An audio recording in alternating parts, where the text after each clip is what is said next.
Endi xo'sh bo'lgansiz? Bizni mush xo'rliqlarga uchursin deb chaqirganmi? Apamni mushundaq gaplarni anglatay deb uyimga borganmi? Pul mol dunyo haqiqiy baxtdan ortiq bo'lsa, apingiz bo'ldi sizni setivasson. Men hergiz sizni tamoq qilmayman.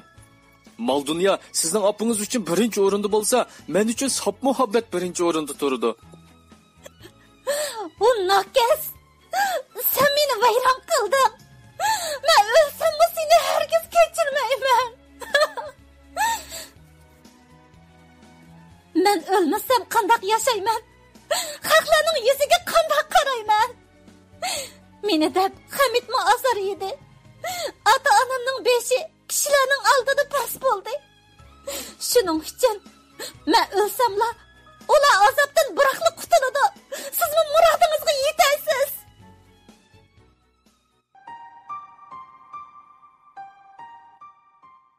Birinchi qism.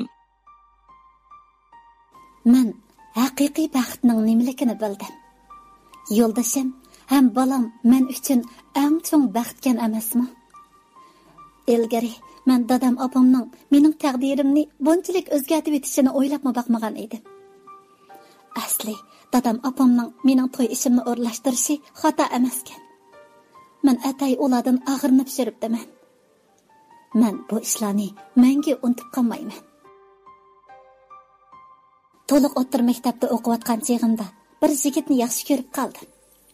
Uning ismi Dilshod bo'lib, ko'zlari qop-qora, qaddi qomati haqiqatan kelishgan edi. Men maktab bo'yicha nihoyat go'zal qiz hisoblanardim. Nurg'un o'g'il bolalarni rad qilib, uning kayniga kirib oldim. Boshqalar meni mazoq qilishdi. Meni yuzi qirin deb ayblashdi. Lekin men bu ayblashlardan hargiz xafa bo'lmadim. Shunda qilib, men uning ko'nglini uftab oldim. Biz yurib qoldik. Men uni haqiqatan bak yaxshi ko'ratdim. U meni shunchalik yaxshi ko'ratdi. Doim meni bog'chalarga opirib o'ynatdi. Yugurib yerib qolsam, apash qilib oladi. Xushalligimga faqat ular jir bo'la oladi. U hargizmi menga qalaymiqan chaqchaqlarni qilmaydi. Boshqa bolalarga o'xshash aroq ichmaydi, tamokimi chekmaydi. Men uning bu tarafini bakmi yaxshi ko'ratdim. Qahratan qish kunlari u mening qo'limni isitib qo'yadi. Kechalari yo'llarda menga hamroh bo'lib mang'atdi. Men qor yaqqan kecha ko'chada aylanishni bakmi yaxshi ko'ratdim. U meni deb chiqsa bo'lmasimi, birga chiqadi. U bir qatim qo'limni isitayotganda uning leviga cho'qqida birni suyib oldim. U hamtang bo'lib qoldi. Va kegashligandek menga qarab, "Barna, biz to'y qilg'ich bu ishlarning birini qilmasligimiz kerak. Bu mening nazarimda axloqsizlik, xato so'zlab qo'ygan bo'lsam kechiring", dedi. Men uningdan xafa bo'lish o'rniga uningdan texmo faxrlanayotdim. Chunki haqiqiy erkak o'zi sevgan qizni to'y qilishdan burun unda qilmasligi kerak. Biz to'xtamay paranglashdik. Doim maktab ichida birga yurardik. Shundaq shirin kunlarning birida uning dadasining o'lim xabari keldi. U shunchalik azoblandi. Men uningga tasalli berdim. O balaning cho'ngi ham uyi yezida bo'g'ashqa o'qishdan chekinmoqchi bo'ldi. Bu gapni anglab, uni qayta ko'ra olmasligimdan ansirab, qattiq azoblandi. U menga qayta va'da bergandan keyin maktab qo'ynidan ayrildi. Bu dal men to'liq o'ttir maktabni bitirdiganga yarim yil qolgan vaqt edi. Kunlarim uni aslash, uni xayol qilish, uni seg'inish bilan o'tib o'tadi. Shunda qilib mening o'qishim bitdi. İmtihan berib, yuqori nomer bilan oliy maktabdan chaqiriq kelgan bo'lsa-mu, uni deb maktabga bormadim. Ota-onam meni zo'rlabmi baqdi. Men faqatla qo'shilmadim. Dilshodning menga, "Siz o'qishingiz kerak. Men o'qiy olmadim. Siz cho'qim o'qing. Men sizni saqlayman. Men har vaqt sizning yoningizda", deb qayta degan bo'lsa-mu, men yanala qo'shilmadim. Maqsadim uningdan ayrilib ketmaslik edi. Men uningdan ayrilib o'lib qoladigandek, O bo'lmasa yashayolmaydigandek hissiyatda bo'lib o'tadi. Oxiri jahilliqim bilan men oliy maktabda o'qishdan voz kechib, o'qishga bormadim. Men Dilshodga to'y qilayli dedim. Biroq u qat'iy qo'shilmadi. Uning deyishicha, dadasi tugab ketganiga 1 yil bo'lmabdi. Uyda pulga yarg'idek hech nima yo'q ekan. Uning ustiga o'z oldiga egilik tiklimgacha men bilan to'y qilmaymish. Uning deyishicha, meni japaga qo'ysa bo'lmaymish. Unimi o'g'il bola degili bo'lamdi.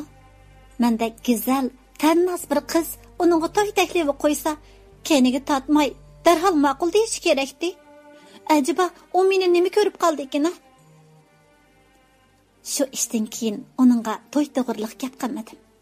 Har qitim to'yning gapini chiqarsam, u egilik tiklashning gapini qiladi. Men shundaq vaqtlarda uningga: "Qani shu tiklagan egiligingiz? Siz egilik tiklab bo'lguncha men qirib ketaman. Uningdan ko'ra biz to'y qilayli. To'ydan keyin dadam bizga mablag' sappasin. Andan birga egilik tiklayli." deb shundaq degan bo'lsam-mu, u qat'iylik bilan: "Yo'q, men o'z kuchimga tayanib egilik tiklayman." Men qaqaqlab kuldim va uningga: "Mushu lay to'pig'i milinib egilik tiklamoqchimisiz?" Uning lay bosgan kiyimini ko'rsatib turib aytdim. U qattiq xafa bo'ldi va yuqori ovozda menga vaqirdi: "Bo'ldi qiling-a. Men sizning masxir qildigan qo'nchiqingiz emas. Uning ustiga men lay to'pig'i milinib yashagan bo'lsam-mu, sizning uyingizga non tilab bormadim." U rostilla xafa bo'lgan edi. Men uningdan kechirim so'ragan bo'lsam-mu, u menga: "Siz meni haqoratladingiz. Men sizning kutgan yeringizdan chiqolmag'idekmi? Oldirsangiz to'y qiling." Bu gapni anglab, meni qattiq zig'i tutdi. Yig'lagan holda uning yenidan ayrildim. Tong atqucha yig'lab chiqdim. Dadam opam mendan nemish bo'g'ini so'rasam, ularga hech nima demadim. O'ylaydiganim, men mushu go'zallikim badaliga uningdek nochiga topolmay qolamdim. U nemishqa ko'nglimni og'irtdi? Acaba uni yaxshi ko'rib qolganim gunohmi? Uningga tashabbuskor bo'lganim xatomi? U nemishqa ko'nglimni tushunmaydigandi? Mushiningga o'xshash patmanda bir savol dilimni qiynaydi. Qanday qilishimni faqatla bilmaydim. Tuyuqsiz kallamga bir aql keldi. Endi yuzimni daptak qilib Dilshodning opasi bilan ko'rishmoqchi bo'ldim. Men kiyimlarimni ratli kiyib, qo'l so'mkamni oldim. Ondan egiz pashliq oyog'imni kiyib Dilshodning uyiga bordim. Uning uyi yezida bo'lg'achqa, mashina uning uyi oldigacha bormaydi ekan. Uning ustiga yo'l to'piliq yo'l bo'lib, 3 kilometrgacha piyoda mangdi ekanman. Qanchalik jafo tortishimdan qat'iy nazar, men bormasam bo'lmaydi. Shunda qilib mashinaga o'ltirdim. Mashina bir xil ritmda silkinib mangadi. Men yo'l bo'yidagi dal-daraxtlarga, edizlardagi ziroatlarga qarab mangdim. Bir ozdan keyin uning mahallasiga yetib keldim. Ham qira pulni berib deb mashinadan tushdim. Mashina uzab ketdi. Men piyoda uning uyiga mangdim. Yo'l to'piliq yo'l bo'lg'achqa, egiz pashliq oyoq kiyganimga qattiq pushaymon qildim. O'shqimgacha to'pi kechib ketyapman. Qimmatbaholik oyog'imga shunchalik ichim og'ridi. Yo'l bo'ylarida o'sib qolgan buya, yantoq yulg'ila to'piliq yo'lda to'pig'i melinib turadi. To'satdan kayni tarafimdan bir buvay eshak harvisi haydab kelyotdi. Men harvini to'sdim. Buva, meni elib oling-a. Nega borsan qizim? Ha, bir tuqqunimizning uyiga boratdim. Qinamsa, harviga chiqqin qizim. Men seni evolay. Men yo'lda mangocha Dilshodning gapini, uning to'y ishini buvaydan so'radim. Buvay birdam o'q tortayotgandan keyin aytdi: "Qizim, Dilshod yaxshi bola. Uning dadasi yaxshi odam edi. U kenitkilarga yaxshi ish qilib beraman deb tugab ketgan. Uning opasi kasaljon.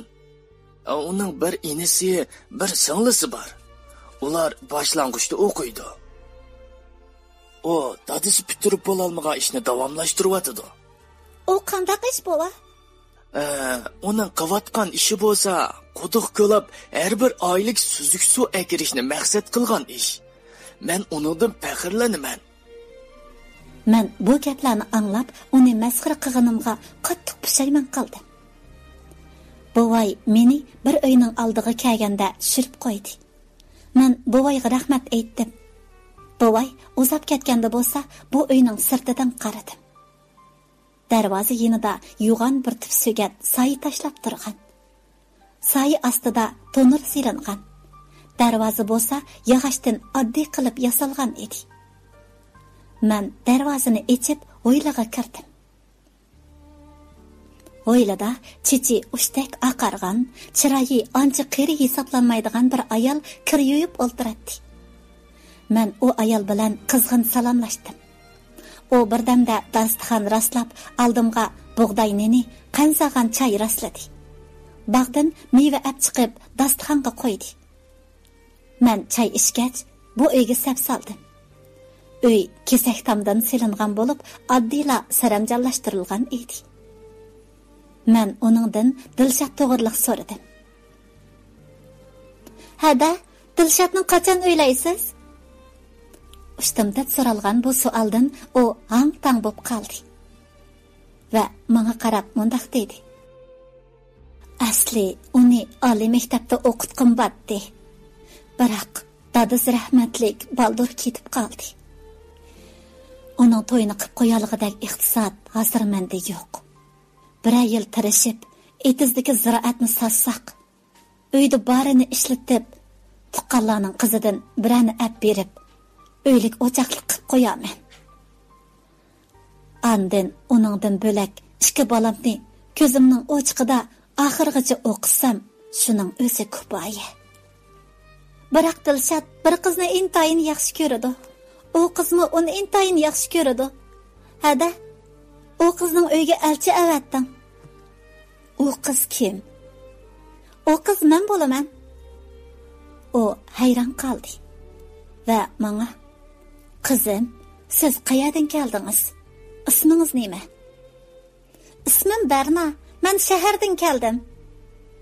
Uningga bo'lgan ishlarni deb berdim. U birdan turayotgandan keyin aytdi.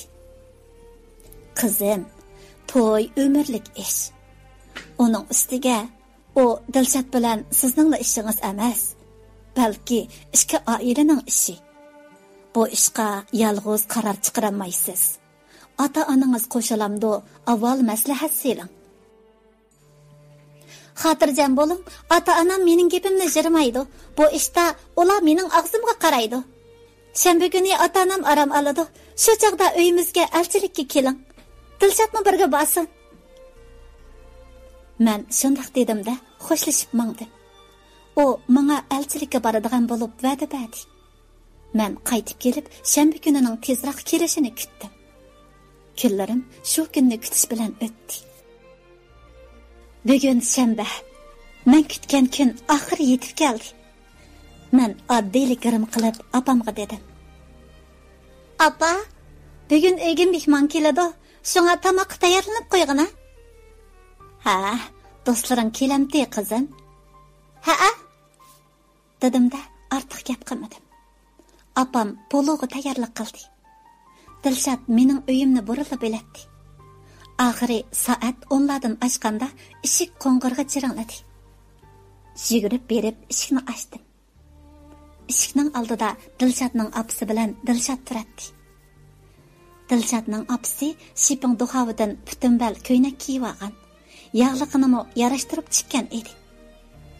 Uning qo'lidagi dasturxonni qo'limga oldim. Dilshod uchisiga oq kanvay ko'pda qari ishdan kiyib olgan. Beshiga badam do'ppi kiyib olgan edi. Men ularni uyga boshladim.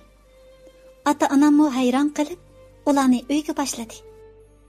Ular kirisloga joylashib bo'lgandan keyin Dilshodning opasi Dilshodning qo'lidagi sevatni menga sundi. "Qizim, mavo bizning mekiyon tuqqan tuxumdi. Sizlarga og'ash keldim." Men rahmat deb uning qo'lidagi tuxumni oldim. Dadam hayron bo'lib so'radi. O'zlar kim bo'lilar? Men seni taniyolmadim bu." "Ha, Men Aynurxon, boyaq o'g'lim Dilshod. Biz Barna qizning to'y ishi uchun kelgan. O bizni taklif qilgandi.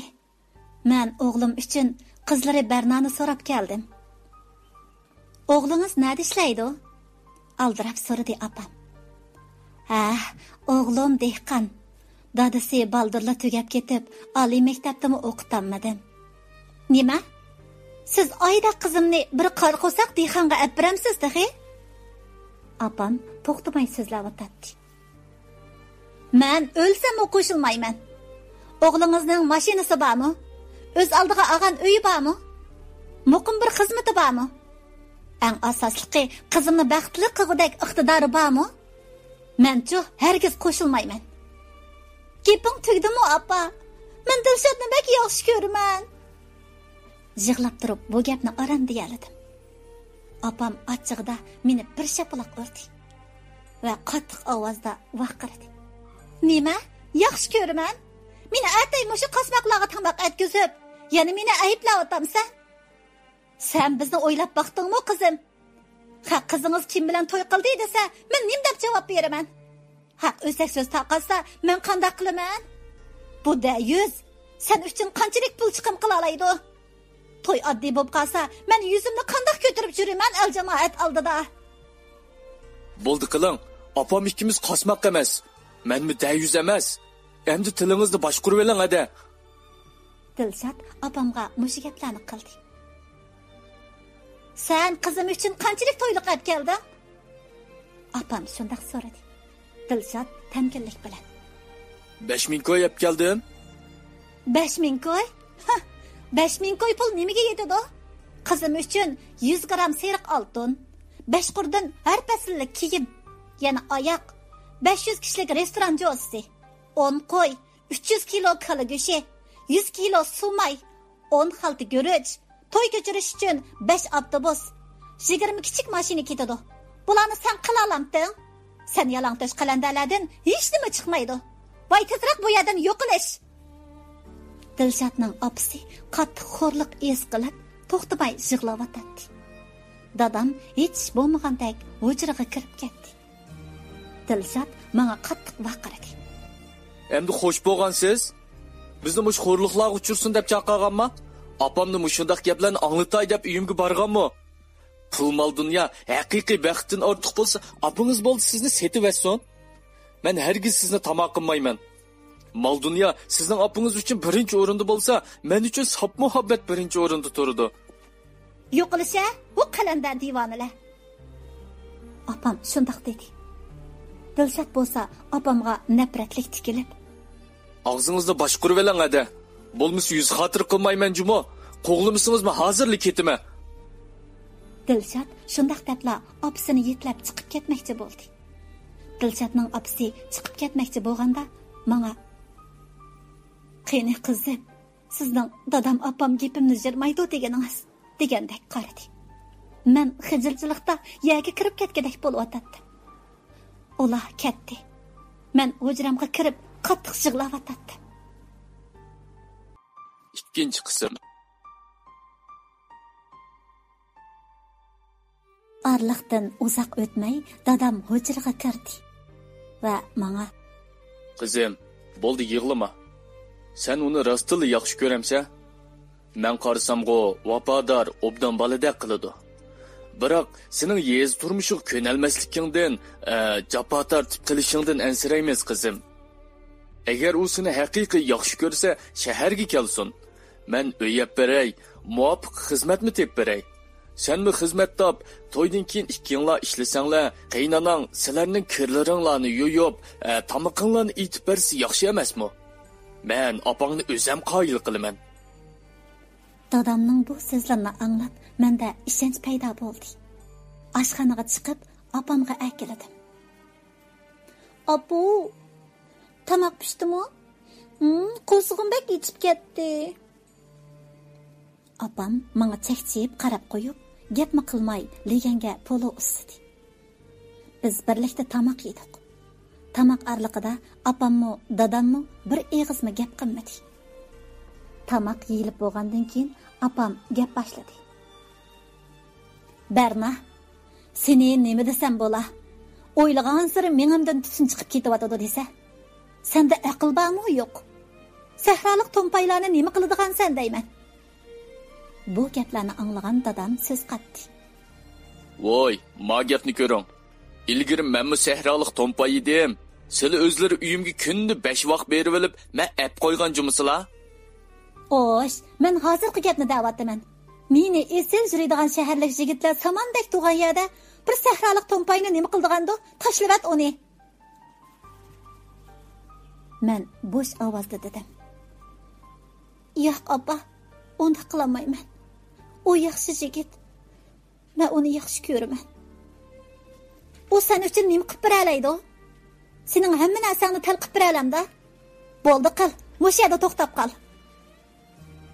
Yo'q, oppa, men uni bek yaxshi ko'raman. U shaharlik bolalarda kunda haraq ichib, qima o'ynab yurmaydi. Kunini bekor o'tkazmaydi. U dadasining orzusini amalga oshirish uchun to'xtamay tirishyotdi. U cho'qim meni baxtli qila oladi, oppa. Mening shartim shu. Boya dadang degandek. U sen uchun hamma narsadan voz kechib, bu yerga kela olsa, bu to'yga qo'shilaman. Agar kelamasa, seni boshqa biriga yotliq qilganim qilgan. Opam shundoq deb oshxona uyiga kirib ketdi. Men o'ylanib qoldim. Bu men uchun Dilshodning muhabbatini sinash uchun berilgan sinov ekan. U haqiqatan meni yaxshi ko'rsa, men uchun cho'qim bu yerga keladi. Agar meni ko'ldiriltayotgan bo'lsa, shu yezida mangulik qilib qolishi mumkin.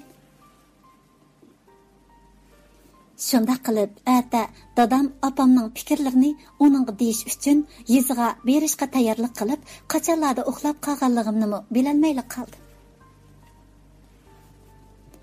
Tong sahar. Shunchalik ruhliq o'rnimdan turibdiman. Dadam opam ishga ketgandan keyin menmo uning uyiga qarab yo'lga chiqdim. Ko'nglimda Dilshodning meni ayblashidan ansirab o'tdi.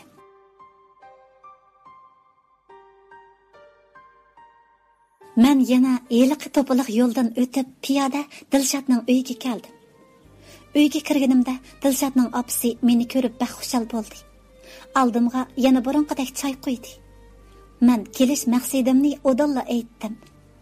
Dilshodning opasi uzoq o'tirgandan keyin: "Qizim, mush yerda to'xtab qolinglar. Biz sahroliklar, bo'libmi erlar ichki yo'g'il bo'lishni azaldan erkak emas deb bilamiz. Mening o'g'limning peshonasiga ichki yo'g'il deb tamg'i besilishini xohlamayman. Uning ustiga biz namrat, sizlarga tang bo'lolmaymiz. Qandaqmi to'yga chashqan bilan to'y qila olasin. Men umrimda u kundagidek ahonatni anglab boqmagan. Men bu gaplarni sizga davlish uchun da'vat qilim yo'q. Faqat sizdan o'tinay qizim, o'g'limni unutib ketdim." "Nima? Men uni yaxshi ko'raman. Men ota-onamdan voz kechsam kechimanki, hargizmi Dilshoddan voz kechmayman." "Undaqda qizim, siz bizning uyga keling." Bir eg'izmi undamadim.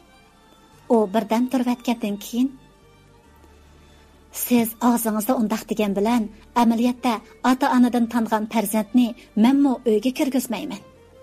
Siz ota-onangizdan tananmaysiz. Dilshodmi ham tananmaydi. Shunga mush yerda to'xtab qolinglar." Men undamayla o'rnimdan turdim. Dilshodni izlab berish uchun mangdim. Uning opasining keyingi gaplari qulig'imga kirmadi. Dilshod quduq atrofida ishlayotgan ekan. U meni ko'rib yugurib keldi. Biz xali bir joyga keldik. Men kelish maqsadimni aytgan edim. U chalvaqoqli ketdi. Men ishga yo'g'il bo'lib boramdim, uxlab tushingiz. Sizdan ayrilib qoldigan ish bo'lsa-mu, men yurt makonimdan ayrilmayman. Men sizni yurtdan ayriling demadim-ku. Menimi to'g'ri tushunsangiz, bir qitim holimga yetsangiz bo'lmamdi. Men bir qiz bola turib, sizdan to'yliq talab qilmay, uy xizmat beralishimmi osanmi? Menga undaq uy xizmat lozim emas. Men demakchi, ota-onangizni qoyil qiling. Siz qoida bo'yicha uyimga keling. Siz nimandaq yaramas? Men bir qiz bola turib bu ishga shuncha qurbonlikni bersam, ajaba siz menga nima qilib berdingiz? Nima? Men yaramasma? siz nemi qurbonlik berdingiz? Siz heliqi kuni opam ikkimizni qurbonlik qilib berganingizni unutib qoldingizmi? Bechora opam yo'l bo'yi yig'lab keldi. Menda nima gunoh? Men ya opamga shundoq gaplarni qilgin deb o'gitib qo'ymsam. Nima to'xtamay meni ayblayverdigansiz? Sizga ajab ish bo'ldim. Berna, ota-onangiz haqiqiy muhabbatni ko'zga ilmaydi ekan. Mal dunyoni birinchi o'ringa qo'ydi ekan. Men ortiq gap qilmay, birla eg'iz gap. Maqitim degandek 5000 ko'yg sizni menga yotliq qiladi. Agar qo'shilmasa, sizdan ayrilib qolsam mayli. Buni taqdir deb qarab, sizni unutib ketaman. Bu gapni anglab, yig'lab ketdim. To'xtamay yig'lab o'tdim. Uni eng oxirgi qitim quchoqladim. O yoshlarimni sepmoqda edi. Men yo'lga chiqib, uyga qaytib mangdim. Yo'l bo'yi derazaga qarab, Dilshodning opasining "Moshiyada to'xtab qilinglar" degan gapi bilan Dilshodning "Sizdan ayrilib qolsam mayli" degan gapi takror aytilib o'tdi. Uyga kelib, ota-onamga bu gapni desam, "Olarmi? Bo'ldi, endi uni unutib ket" dedi. Men bekla azaplandim.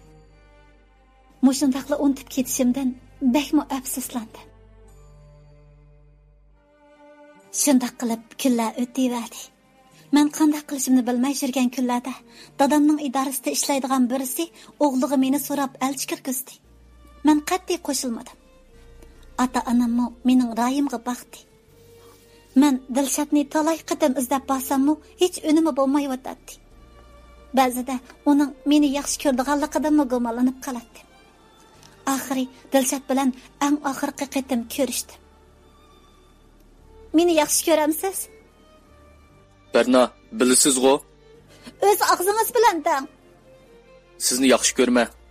Men uchun hamma narsadan kechalamsiz. Kechalayman? Men uchun barliq xo'rliq azoblarga chiday olamsiz? Chidayman? Albatta chidayman. Amsi siz barliq orzularingizdan kechib, ota-onamning fikri bo'yicha men bilan keting. Men unda qilolmayman. Undaqda sizning men uchun hamma narsadan kechalayman. Har qanday xo'rliq azoblarga chiday olayman deganingiz yolg'on-kanda. Qanday o'ylasangiz shu? Uzoqdi bas. Meni aldabsan. Oldingi qatim sizdan ayrilib qolsam mayli deganingizda men sizdan gumonlangan rostganda meni aldabsan. Berna, sizni yaxshi ko'rdiganim rost. Biroq bu ishni men amalsiz, ota-onangiz pulni yaxshi ko'radi. Men cho'qim ko'p pul topaman. Ahmoq, siz pul topmoqcha men to'qib ketaman. Hozir bu uyimizga kelgan Elchin Nurg'un ota-onam eng oxirgi so'zingizni anglash uchun meni avatgan. Sizning ikkala yo'lingiz bor. Biri men bilan ketish, yana biri mendan voz kechish. Men ikkinchisini tanlayman. Men orzularimni ishga oshirib bo'lguncha siz mayli to'y qiling, mayli qilmang, men uchun baribir. Men mangu sizni qalbimda saqlayman. Sizni deb butkul orzularimdan voz ketsam bo'lmaydi. Demak, mendan voz kechadigansiz-da? Shundoq. Endi sizni izlab bargiz kelmayman. Bizning muhabbatimiz mushagacha bo'lsin. Shu gapni deganimcha, yig'ilganimcha uyga qaytdim. Yo'l bo'yi yig'labla keldim. Uyga kelib ota-onamga Dilshod ikkimizning ishining tugaganligini, to'y ishimga ularning qaror chiqasi bo'ladiganligini aytibla hujramga kirib ketdim. Uning menga yozgan xatlari, uning suratlari hammani kuydirib tashladi. Men kunda degudek xomushla yurdim. Men Dilshodni unutib ketolmaydim. Nakil qarasam uning samosi ko'z oldimda hozir bo'ladi. Kechsa uxlasammi, o'tishlarimda botdi. Shundaq kunlarning birida dadam opam meni yeniga chaqirib aytdi. Qizim, bugun sening to'y ishingni bitishdiq. Bizning qodimiz bo'lsa, doktorxonadan pensiyaga chiqqan o'qimishli kishilar. Kuyovlimiz bo'lsa, ishkiri o'lkadagi oliy maktabni bitkazgan. Hozir Naylik 1-o'ttirda o'qituvchi bo'lib ishlab yetibdi. Yeshi sendan 8 yosh cho'nkan. Biz bu to'yga qo'shildik. Atda sen yigit bilan ko'rishsan. Shunga ideyangda tayyorlik bo'lsin-a? Ma'qul. Dapla hujramga kirib ketdim. Yanala o'ylaydiganim Dilshod edi. Bag'ansiri uningdan nafratlanib ketayotdim. U meni bir qatimmi izlab kelib qo'ymadi. Bir qatimmi telefon urmadi. Oningdan bakmi umidlanib Tang sahar o'rnimdan turdim. Apam tayyorlab qo'ygan kiyimlarni kiyib, apamdan adresini so'rgandan keyin Hamid bilan ko'rishkilamoqdim. Apam menmangacha u yigitning ismini oldin ola deb qo'ygan edi. Kallamda bo'lsa, ko'zoynak taqaydigan, cho'qqisida chechi yo'q, semiz birsi men Hamid deb kelmoqda edi. Mening badallarim tikallashib ketyotdi. Ko'rishkim bo'lmasa-mu, amalsiz putlarimga bo'yriq qilib, u tarafga ketyotdi. Men kelganda u dahi kelmagankan, men dariza tuvidagi bir o'ringa joylashdim. Dariza tagchisida chiroyli gullar bordi. Birdan shu gullarga qarab, sirtning manzarasidan hozir ag'ach Dilshodni xiyol qilyotdim. Tuyuqsiz birsining "Yaxshimisiz?" degan savolidan cho'chib ketdim. Men o'ylagandan ko'p kelishgan edi. Uning sochlari yo'q bo'lmasdan, balki intayin qo'yiq chiroyli edi. Uning ko'zi to'tkiz bo'lmasdan, intayin nurliq edi. Uning qo'sig'i po'r semiz bo'lmasdan, badani shunda qamlashgan edi. Men uningga qarabla hayron qoldim. Shunda qilib biz qizg'in paranglashdik. Biroq men yanala uning gaplariga ancha qiziqib ketolmayotdim. Chunki quloq tubimda Dilshodning ovozi nari ketmagan edi. U nima desa, ha debla o'ltiraylaverdim. Oxirida buni gapni qildi. "Qarsam bu to'yga ancha rozi emasdek qilasiz. Hozirmi kechikmaysiz, ko'nglingizdagini deng." degan edi. Tas qoldim da'vatga. Biroq ota-onamning ko'ngli uchun bo'lsa-mu, Hamid bilan to'y qilish qaroriga keldim. Xo'shlashganda u telefon nomerini kirgizib oldi. Men udol uyga keldim. Apam mendan so'raganda, men bu to'yga rozi ekanligimni aytdim. Apammo nayda xo'shal edi. Shunda qilib ota-onam to'y ishi uchun aldirash bo'lib ketdi. Mustaq kunlarning birida apam menga "Ata, Hamid ishkanglar to'y xita olasizlar.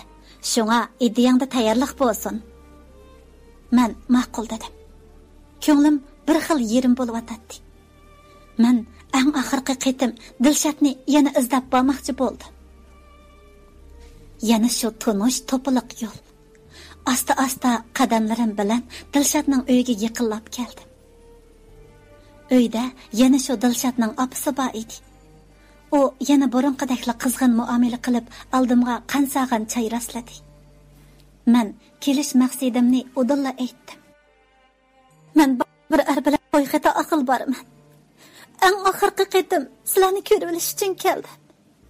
Dilshodga faqat bugun bir kunla vaqt qoldi. Men ko'p tirishdim. Men uni qancha qilsam-mu faqatla unutib olmoqdekman. Shunga hada Dilshodni menga o'tinib bersangiz, uningga dang, u men bilan birga ketsin.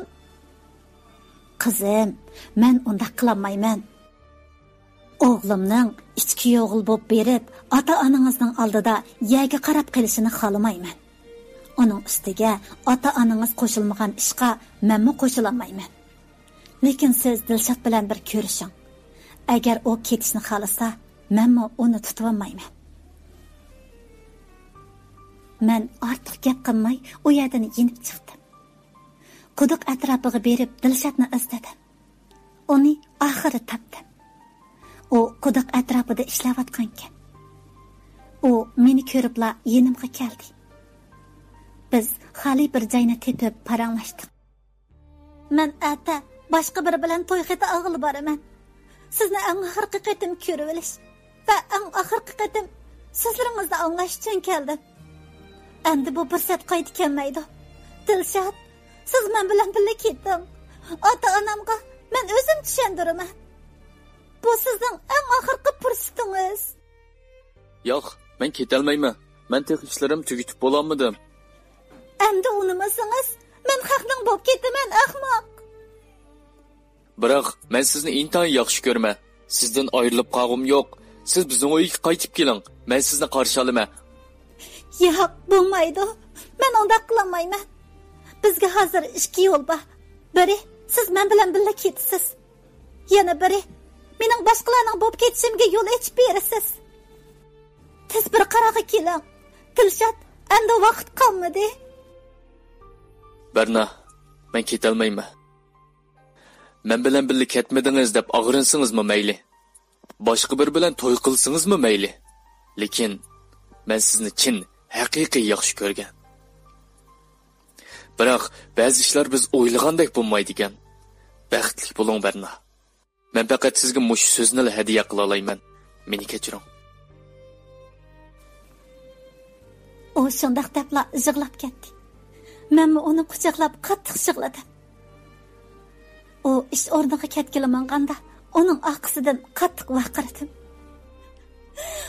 Yaramaz! Odam emas! Men sendan nafratlanaman! Men sana vish! Shu joyimda uning kaynidan qarab, o'ngrab yig'ladim. U gapimni aniq anglasimi, kayniga qarabmi qo'ymay ketib qoldi. Uning nemishqa bundaq yo'lni tanlaganligini, nemishqa mendan voz kechadiganligini, nemishqa men bilan ketolmaydiganligini faqatla tushunolmay o'tatdim, ham kallamdan o'tmay o'tatdi. Ruhim sulg'un holda uyga qaytib kelib, opamga esilib qattiq yig'ladim. Opam nemish bo'lganligini so'ragan edi, uningga bo'lgan ishlarni deb berdim. Ham uning ismini bundan keyin og'zimga olmaslikqa qasam qildim. Bugun kecha shundoq tatliq uxlabdim. Tong sahar o'rnimdan turib, kiyimlarimni kiyib, susligarim qilib yo'lga chiqmoqchi bo'lganimda, opam peshonamga suyib o'stib qo'ydi. Xiyolimda eshikdan chiqishimga Dilshod qo'lida atirgil tutgan holda meni kechiring deb tursa, uning bilan to'yxati bijirish uchun mangan bo'lsam deb o'yladim. Afsus, eshikni ochganimda hech kim yo'q edi. Bino pallanpaydan tushib turishimga Hamid oldimga keldi. Biz mashinada birlamoqdik. Shunda qilib qad tekshirish qatorliq bir qator ishlarni Hamid bilan tang tamomladi. To'yxatini ep bo'ldik. Nemishqikin ko'nglim yanala Dilshodni xiyol qilib o'tadi. Tushlik tomoqni birga yeb, birdan bozor aylanib, meni uyning oldiga akilib qo'ydi. Men uni uyga shuncha taklif qilsam-mu, Hamid uyga kirgili unamadi. Men uyga kiribla to'y xatini opamga berdim. Opam xuddi hechlik bergan kichik boladek xo'shal bo'lib ketdi. Men hujramga kirib ketdim. Hurmatli anglag'uchilar, anglayotganinglar Taqdir nomli muhabbatlik asar. Asarning davomi iz tarafidan davomli tarqitiladi.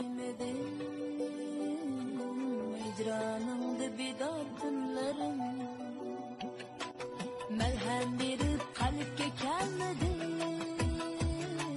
Bir sağızlar bulgan günlerim. Melhem berip kalpke kelmedi. Bir sağızlar bulgan günlerim.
Azaplarga qul berdi hayat,